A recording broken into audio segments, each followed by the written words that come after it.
Hello. Hello. सत्तर भाई। सतसाई बहन जी। पवन भाई बोल रहे हो ना? हाँ जी, हाँ जी, हाँ जी। भाई मैं दिल्ली से बोल रही हूँ। जी बहन मैंने बोलिए। मैंने एक बात पूछनी थी आपसे। जी। जैसे कि मेरे घर में कोई नहीं है नामदान वाला, मैं हूँ और एक मेरा लड़का है 12 साल का। अच्छा। हाँ, और मेरी ननंद है, उसको 6 साल हो गए, हम्म। वो बीमार रहती है।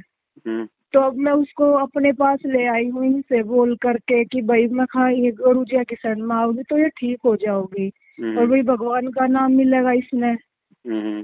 तो अब भैया मैं इसको किस तरीके से क्या करवाऊँ? मैंने आपकी वो जो संकल्प नाम दीक्षा, वो तो इसके अभी कुछ है नहीं, क्योंकि ये कुछ बोलती समझती कुछ नहीं है। अच्छा। हाँ, एक तरफ का मेंटल लगा लो आप। हम्म। हाँ। कोई नहीं, घर पे ले आए हो तो कोई बात नहीं, रिश्तेदार हैं, भाई बंधु है, सेवा करना हमारा फर्ज है। अगर उनका कोई अगर है नहीं तो ऐसी कोई दिक्कत नहीं है। आप इनको परमात्मा के सत्संग सुनवाओ। ठीक है, मालिक हाँ को। भैया, वो तो मैं सुनवाती हूँ, जैसे सुबह ही चला देती हूँ, मैं भी सुनती हूँ और हाँ, इसको भी पास में बैठा लेती हूँ, और जैसे आरती करवाती हूँ तो बिठाती हूँ, लेकिन ये रुकती नहीं, जैसे बार बार घूमती रहती है। वो तो देखो बहन जी, जीव के पाप कर्म ज्यादा होते हैं ना। हाँ। अब एकदम से तो वो नहीं, वो उन चीजों को वो करेगा।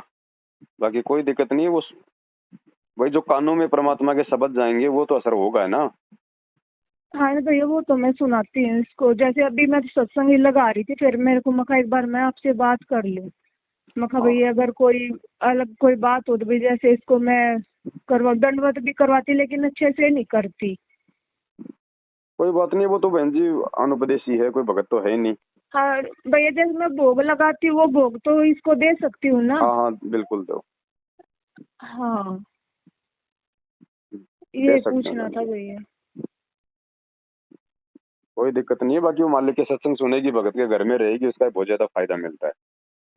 हाँ, जैसे कि मेरा घर वाला ना भाई, वो तो जगत में है, सारे हम्म। ऐब भी करे है, वो और तो उसको मैंने पहले। कई बार बोला है कि फिर घर में बीड़ी पीवे है, बाहर नहीं पीते।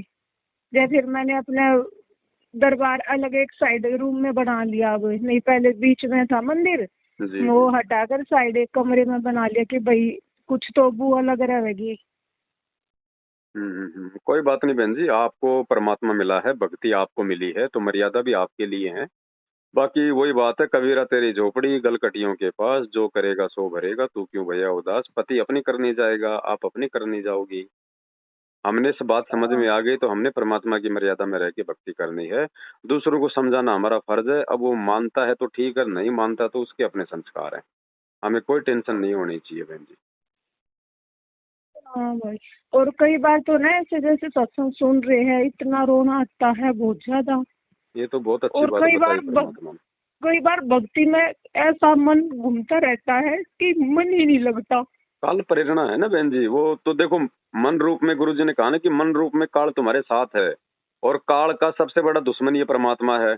तो काल नहीं चाहेगा कि कोई भी आत्मा इस परमात्मा की भक्ति को कर ले, इसलिए वो हर संभव प्रयास करेगा मन को विचलित करने का, मन में शंका पैदा करने का, मन में डर पैदा करने का, और कई तरीकों से मन को भ्रमित करने का, फालतू की बातों में मन हाँ। लगा देगा।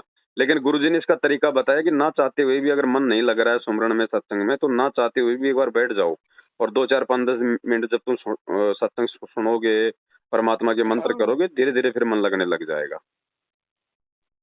जैसे कि है ना, पहले हम सोनीपत के हैं, जी। तो पहले हम शादी से पहले नाम ले रखा था हमने, जैसे यानी हम 2003 या 4 में जुड़े थे, तब हम छोटे थे। अच्छा। तो फिर शादी होगी तो वहाँ पर नहीं, वो न रहने दिया। अब हम यहाँ पर नरेला में आके रहने लग गए। जी तो फिर मेरे को ऐसे ही फेसबुक पे एक गुरुजी की वीडियो मिली थी, जी। तो मैंने वो देखी।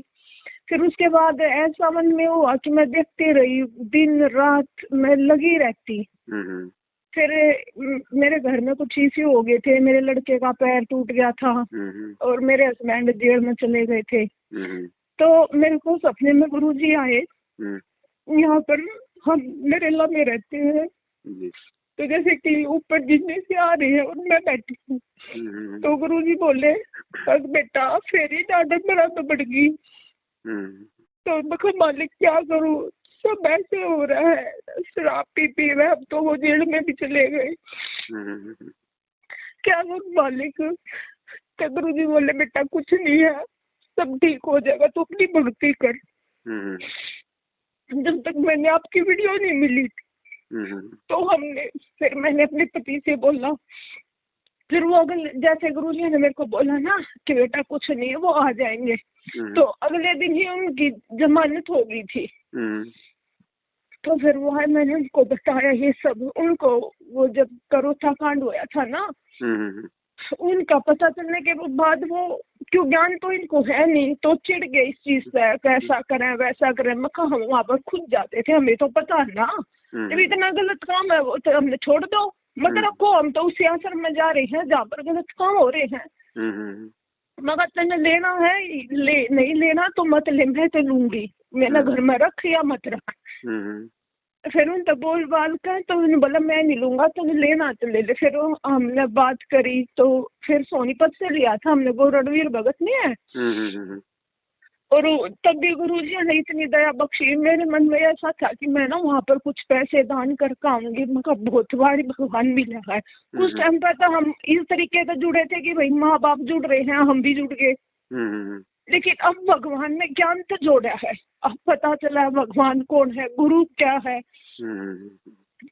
तो फिर ऐसा करा, उस टाइम पर हमारे हाथ में 10 रुपए भी नहीं रहे कि हम वहाँ पर दान करें हमें। और उसके हफ्ते के बाद हमने आपकी वीडियो मिल गई, तो मैं नहीं गई उस दिन के बाद, वहाँ नाम लेकर ही आई थी बस, फिर नहीं गई मैं वहाँ पर। जी।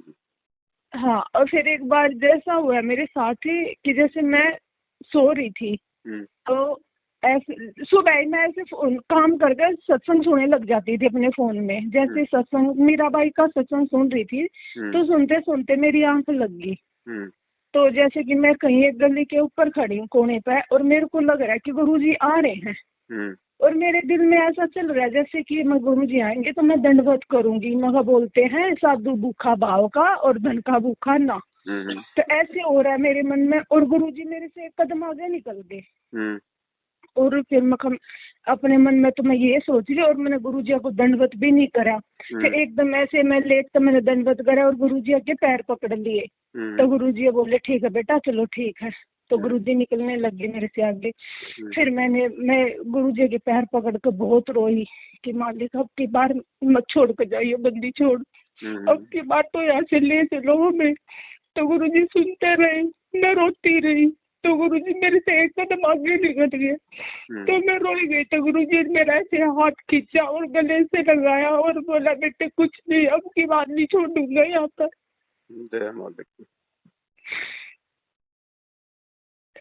तो एक बार फिर ऐसे ही सपना में उठी ना, तो मैं रोने ही लग रही थी।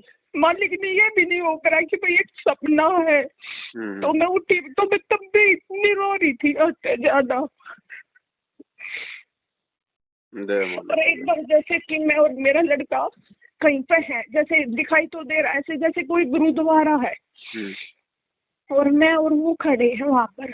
तो जैसे कि हमें कुछ ढकेल रहा, जैसे कोई हवा ढकेलती है ना वैसे। तो मैं बोल रही मखाई ऐसे जैसे लग रहा है कोई हमें धकेल है और हमें दिखाई नहीं दे रहा। और इतना बोलते ही जैसे मैं हवा में उड़ने लग गई, तो मेरे को कुछ दिखाई नहीं दे रहा और हवा में उड़ रही है। तो मेरा ऐसा हुआ कि जैसे मैं सतनाम का सुमरण कर लूं, क्यों पहले मिला हुआ था ना हमें जब हम शुरू में जुड़े थे। मैंने वो सतनाम का सुमरण किया, तो वो कोई लड़का बन गया जो हवा में धकेल रही थी, और उसने मैं कहीं पर ले जाकर छोड़ दी। वहाँ पर कोई एक बैठा था संत वगैरह, अच्छे से वो पहचान तो हुई नहीं। तो जैसे वहाँ पर सत्संग गुरु नानक देव जी का चल रहा था, ये जो दाना और मर्दाना 2 भाई नहीं थे, उनके बारे में कुछ। तो मैं उनसे बोलने लगी, मैं कहा ये ऐसे नहीं है, गुरुजी हमें इस तरीके से बताते हैं। और फिर एकदम वहाँ खुल गई, भैया मैं इसका क्या सोचूं, यानी कि मालिक ने मेरे को ये दिखाया कि तू सतनाम का सुमरण भी कर सकती है। जी जी जय मालिक। तो फिर मैं कहा भाई से पूछूंगी मैं कर सकती हूँ या नहीं कर सकती। बहन जी, नाम के लिए तो परमात्मा ने ये कहा है कि नाम तो एक बीज है, और दूसरी बात परमात्मा ने ये भी कही थी कि अगर किसी कारण से तुम्हारी मर्यादा खंडित भी हो जाती है ठीक है। हाँ। तो भी तुमने नाम का जाप करना बिल्कुल नहीं छोड़ना है, नाम का जाप करते रहना है, भले तुम्हारा नाम खंडित है, तुम्हारी मर्यादा खंडित है, और जिस दिन तुम नाम को शुद्ध करवा लोगे उस दिन हाँ। जो मर्यादा तोड़ के भी तुमने सुमरण किया था, तुम्हारी सारी कमाई परमात्मा तुम्हारे भक्ति अकाउंट में जोड़ देता है। तो नाम का सुमरण तो कभी नहीं छोड़ना हमने। नहीं तो फिर अब तो जैसे यहाँ से लेके आई थी वो तो पहला कोई मंत्र मिला दिक्कत था। नहीं बहन जी, कोई बात फिर नहीं। जब मखा हाँ, भाई मालिक यही दिखाना चाह रहे कि क्यों हमें सतना मिल चुका, हमें ये भी पता वो किस तरीके से करना है, तो यही दिखाना चाहे मालिक ने भाई हम कर सकते हैं दोबारा पे। ये तो बहन जी इन लोगों की मूर्खता है कि सतनाम तक हाँ। मिलने के बाद फिर वापस हाँ ही भाई प्रथम वो नाम दे वहाँ रहे पे हैं। है ना घर में जो हमारे बहुत सारे भगत हैं मैं हम्म। हम गांव में मैं चाचे ताऊ अड़ोसी पड़ोसी बहुत है, लेकिन अब वो मेरे को बोलते हैं जो मेरा चाचा है कि अरे तू ये साल संगति का क्यों लगा रही है, ये तो हम्म। ठग है ये है वो। मखा कोई बात नहीं, बोले तू वहाँ पर सत्संग में क्यों नहीं आती। मखा भाई क्यों जाऊँ मैं, जब मेरे घर पर सत्संग रहा बिल्कुल। मैं तो घर पे ही देख लूंगी, मैं नहीं जाती वहाँ पे। मखा आप लोग भी मत जाओ, वो हमने बेवकूफ बताने लग जा है। मैं चल ठीक है आप मत जुड़ो, पर आपके गए तो हम तो छोड़ेंगे नहीं, बाका मुश्किल मिल रही तब हमने। जी जी जी। तो सतनाम का सुमरण बिल्कुल नहीं छोड़ना बहन जी, ये तो मुख्य जड़ी बताई परमात्मा ने। हाँ। और नाम शुद्ध की व्यवस्था देखो बहन जी, वर्तमान में तो सबसे बड़ा नाम शुद्धिकरण भगत का अपना घर है। अगर उसको पश्चाताप है अपनी गलती का आत्मा से और गुरु जी को दंडवत करके अपने घर पे माफी मांगता है तो परमात्मा बहन जी 100% माफ करेगा। और नाम बिल्कुल नहीं छोड़ना। हाँ भाई बिल्कुल, कई बार मेरे को ऐसा होता है कि जैसे गुरुजी देख रहे हैं हमें, ऐसे कई बार ऐसे कहीं भी महसूस हो ना, कहीं क्यों दिन में तो बहन 24 जी घंटे रहते आप हैं, एक बात कहीं बताओ, ऐसे परमात्मा। महसूस होगा हाँ हाँ, गुरुजी देखने लग रहे हैं। संत गुरु तो रामपाल मैं जी जैसे ना भगवान के लिए। सुबह जी। नित्य नियम कर रही थी, हम्म। क्यों सुबह 5 बजे आपने बताया था कि 5 बजे करनी चाहिए हमें हम्म। नित्य नियम। हम्म। तो ऐसे मेरे जैसे हुआ कि आंख लग गई और जैसे भक्ति बोध किसी ने पकड़ रखी है, हम्म। हम्म। तो नीचे नहीं गिरने दी मालिक ने। दया परमात्मा की मेहर है। तो फिर इसीलिए पूछ रही थी कि भाई मैं कि इसको ना अपने घर ले आई हूँ। कोई बात मैं नहीं, उनको रखो। तो ज्ञान नहीं है, अब मैं तो हो गया ना, अब ये बिल्कुल। तो अपने दिमाग से चल नहीं सकती। जी जी जी जी। इस वजह से मैं खबर उस पवन भाई से पूछूंगी। कोई बात नहीं, जैसी भी आपकी श्रद्धा है उस हिसाब से उस बहन की सेवा करो, कोई दिक्कत नहीं है। तो वो भी मालिक की आत्मा है, क्या पता आपके घर का अन्न खा के मालिक उसको सद्बुद्धि दे दे, उसको ठीक कर दे। ये भी तो मालिक का ही मतलब हाँ तरीका हो और सकता है भाई ना। एक बात, जैसे कि हम क्यों ये 6 साल हो गए कुछ काम नहीं करती, इसके 3 लड़कियां भी हैं पूरा परिवार है कि भाई कुछ काम करेगी तभी तो कुछ भैया आगे अपने घर में संगवावे की करेगी। क्या पता तो मालिक भाई से कई जुड़ बार जाए। गुस्सा करना पड़ा है, 2 थप्पड़ चट्टू भी लगाना पड़ा है क्योंकि वो डर से काम करना शुरू कर देती है। तो फिर कई बार दिल में ये भी हुआ कि मखा मालिक ये आत्मा ये भी हम इसको मारना भी गलत है। देखो बहन जी, जो छोटे बच्चे होते हैं ना वो नादान होते हैं, अबोध होते हैं। हेलो और भैया आवाज नहीं आ रही। अच्छा अच्छा, अब आ रही है। हाँ अब आ रही है। दास ये कह रहा था, परमात्मा ने एक सत्संग में कहा था कि जो छोटे बालक होते हैं वो नादान होते हैं, वो ज्ञान से नहीं समझते वो इतना। तो छोटे बच्चों को अगर धमका दिया जाए उनकी गलती पे, या अगर उनको एक आधा कोई चट्टू ऐसी जगह पे मार दिया जाए जहां मारने से कोई हम्म। दिक्कत ना हो, तो परमात्मा ने उसको गलत नहीं बताया बहन, क्योंकि बच्चा जो है डर की परिभाषा समझता है। हाँ तो उसी वजह से ना कि इसको मखा डर हो जाएगा, इस वजह से हाँ हाँ मार हाँ देते हाँ। हैं। मखा भाई कहीं ना हम एक पाप ना कर रहे हो। ना ना ना, ऐसी कोई बात नहीं है, बच्चे हैं, बच्चों को बच्चों के हिसाब से हैंडल करना पड़ेगा। अब चलो आप तो नहीं मारोगी, और बच्चा स्कूल जाएगा वहां पे होमवर्क नहीं करेगा तो वो टीचर तो मार रहा है ना। हाँ। तो ऐसी कोई बात नहीं, परमात्मा ने ये कहा कि उसके मतलब ऐसे अंगों पे मत मारो, जैसे होठ हो गया, जैसे उसका सिर हो गया, ताकि उसको कोई चोट ना आ जाए। बाकी तो हल्का फुल्का कहीं पीठ वाठ में अगर मार देते हैं उसको, मतलब कि भय पैदा करने के लिए, तो परमात्मा ने उसको गलत नहीं बताया। हाँ वो इसके भले के लिए मारते जी हैं, हम तो जी ये जी चाहो कि वे ठीक हो अपने घर परिवार में जावे। जी जी जी जी। बाकी कोई दिक्कत नहीं बहन जी, मालिक साथ में ही है। और जो जो आत्मा वर्तमान में संत रामपाल जी भगवान के लिए आंसू बहा देगी ना, वो तो परमात्मा उस आत्मा को तो अपनी आंखों का तारा बना के रखता है। बाकी किसी के बहकावे में आने की जरूरत नहीं है, भक्ति परमात्मा की कर रहे हैं, हमें गुलामी किसी की नहीं करनी, हमें परमात्मा ना संभालेगा। भाई क्यों, अब मैं अकेली हूँ, सब रिश्तेदार वो वगैरह बकवास करते हैं, मेरे को मका कहना और ना कहना मुझे बराबर है, मैं किसी की नहीं बिल्कुल। सुनने वाली, तुम लोग हमारी नहीं सुनते, हाँ, हम तो तुम्हारा क्यों फायदा नहीं? कर रहे हैं। बिल्कुल।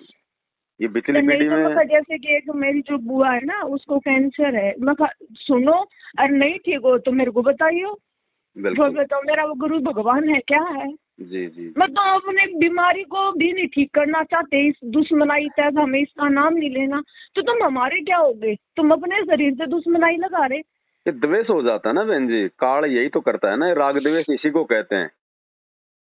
मेरे को हाँ, बोलना ना बोलना बराबर है, मेरे घर आना है आओ, नहीं आना बिल्कुल। मत आओ, मैं किसी की गुलामी नहीं करूंगी, बहुत और कर ली, अब नहीं होगा मखा। ये पिछली पीढ़ी में परमात्मा ने हमें पैदा किया है, शिक्षा केवल इसीलिए दी है कि हम लोग सामना कर सकें ज्ञान आधार से। हाँ, हाँ, मतलब वो तो अपनी किताबें निकालो, गीता निकालो, कुरान निकालो, देखो क्या बिल्कुल। गलत थोड़ी ना बोल रहे हैं, तब बताओगे भाई वो तो गलत बोल रहे हैं, वो तो साथ में सबूत दिखा रहे, अध्याय भी बता रहे, श्लोक नंबर भी बता रहे हैं। बिल्कुल बिल्कुल। वो तो कमी तुम लोगों की है ना, ईर्ष्या द्वेष में। सही बात है। चलो ठीक है बहन जी, दया परमात्मा की ठीक है लगेगा वो भाई, मालिक के चरणों में। नाम क्या आपका? मेरा नाम ज्योति है भाई। ठीक है बहन जी, आप किसी ग्रुप में जुड़ी हैं सत्संगति में? हाँ, जुड़ी हूँ भैया। ठीक है बहन जी। हाँ, अच्छा। एक बार आपको तब ये हुआ था ना कि आपकी सजा होने वाली थी, क्यों आप ही की तो वीडियो आ रही थी उस दिन, तो भाई मेरे को इतना रोना है कि मालिक एक तो ऐसा भाई मिला था जो हमें सब सच्चाई बता रहा था, और अब उसको भी ऐसा सब होगा। उस दिन तो मैं भाई बहुत रोई, और शाम तक फिर मैं साथ संगति ग्रुप से भी जुड़ गई, जी जी। और फिर आपकी भी ये पता चल गया कि आप नहीं जा रहे जेल। हाँ, दया हुई थी परमात्मा की। हाँ, चलो। फिर कई महीने हो गए भैया साथ संगति उसमें जुड़े तो। चलो बहुत अच्छी बात है बहन जी, जुड़ी हाँ, रहना। लेकिन गई कहीं पर नहीं हूँ, क्योंकि वो घर में फिर कलेश होगा तो फिर क्या फायदा, वो कहीं वीडियो जाने की यहाँ पे देख आवश्यकता ही नहीं बहन लेते जी। हैं। बिल्कुल हाँ कहीं जाने की आवश्यकता नहीं, आने वाले समय में भी अपने अपने घर पे रह के भक्ति करनी है। हम तो केवल उस समय जाएंगे जब हमारे गुरुजी जिस आश्रम में होंगे हमें बुलाएंगे, हाँ, बस। उसके अलावा फिर तो अपने मैंने घर भी बैठ के यही भक्ति बोल करनी है। दिया कि मैं कहा चलो अब तो मैं जा नहीं रही, लेकिन जिस दिन मेरे मालिक आएंगे उस दिन मैं रोक के तो रुकूंगी नहीं। बिल्कुल बिल्कुल बिल्कुल। ठीक है बहन जी। ठीक है भाई, सत्संग। सत्संग भाई, सत्संग।